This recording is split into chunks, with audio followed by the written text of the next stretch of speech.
밤에 자다가 갑자기 종아리에 쥐가 나서 잠에서 깬 경험 있으신가요? 종아리가 딱딱하게 굳어버리고 움직이지도 못할 정도로 아프다가 몇 분이 지나야 겨우 풀리는 경우가 있습니다. 많은 분들이 이런 증상이 생기면 마그네슘이 부족한가? 피곤해서 그런가? 운동을 많이 해서 그런가? 이렇게 생각합니다. 물론 그런 이유도 있을 수 있습니다. 하지만 실제 진료실에서는 이런 말씀을 하시는 분들이 적지 않습니다. 원장님, 밤에 다리에 쥐가 자주 나요. 종아리가 자다가 갑자기 굳어버립니다. 마사지해야 겨우 풀립니다. 그리고 다리를 검사해보면 생각보다 흔하게 발견되는 원인이 있습니다. 바로 하지정맥류입니다. 그렇다면 질문이 생깁니다. 정맥 혈관 문제인데 왜 밤에 근육 경련, 즉 쥐가 나는 걸까요? 이걸 이해하려면 먼저 다리의 정맥 순환 구조를 알아야 합니다. 우리 다리에는 심장으로 혈액을 다시 올려보내는 정맥이 있습니다. 정맥 안에는 혈액이 아래로 다시 떨어지지 않도록 하는 판막이라는 구조가 있습니다. 정상적인 경우에는 이 판막이 잘 작동해서 종아리 근육이 움직일 때마다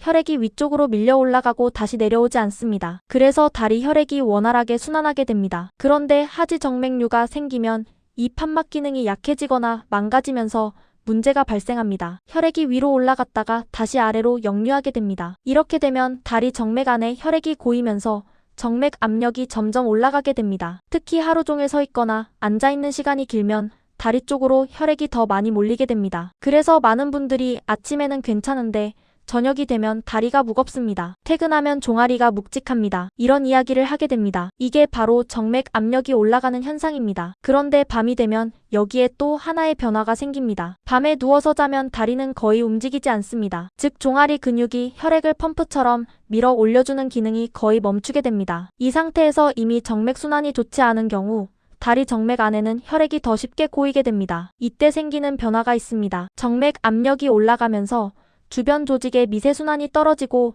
근육과 신경이 영향을 받게 됩니다. 종아리 근육은 원래 아주 민감한 근육입니다. 혈류 공급이 조금만 불안정해져도 쉽게 경련을 일으킬 수 있습니다. 그래서 밤에 자다가 갑자기 종아리 근육이 강하게 수축하면서 우리가 흔히 말하는 쥐가 나는 증상이 나타나게 됩니다. 특히 하지정맥류 환자에서는 이런 특징이 있습니다. 쥐가 나는 위치가 종아리 뒤쪽뿐 아니라 정강이 앞쪽이나 발가락까지 나타나는 경우도 있습니다. 그리고 한번 시작되면 다리를 펴거나 마사지해야 겨우 풀리는 경우가 많습니다. 또 하나 특징적인 것은 쥐가 난 다음 날에도 다리가 묵직하거나 당기는 느낌이 계속 남는 경우입니다. 그래서 많은 분들이 단순 근육 문제라고 생각하고 스트레칭이나 영양제만 계속 시도하는 경우가 있습니다. 하지만 만약 이런 증상이 함께 있다면 정맥 문제를 한번 의심해 볼 필요가 있습니다. 저녁이 되면 다리가 무겁다. 종아리가 자주 붓는다. 핏줄이 점점 도드라져 보인다. 밤에 다리 쥐가 자주 난다. 이런 증상이 같이 있다면 단순 근육 문제가 아니라 정맥 순환 문제, 즉 하지정맥류의 신호일 가능성이 있습니다. 물론 모든 다리 쥐가 하지정맥류 때문은 아닙니다. 하지만 반복적으로 나타나고 특히 밤에 자주 발생한다면 다리 혈관 상태를 한번 확인해 보는 것이 도움이 될 수 있습니다. 다리 증상은 생각보다 다양한 방식으로 나타납니다. 단순히 혈관이 튀어나오는 것만이 아니라 다리가 무겁거나 저리거나 쥐가 나거나 묘한 이상 감각으로 시작되는 경우도 많습니다. 그래서 이런 신호들을 몸이 보내는 초기 경고로 이해하는 것이 중요합니다. 다리가 보내는 작은 신호를 너무 가볍게 넘기지 않는 것이 다리 건강을 지키는 첫걸음일 수 있습니다.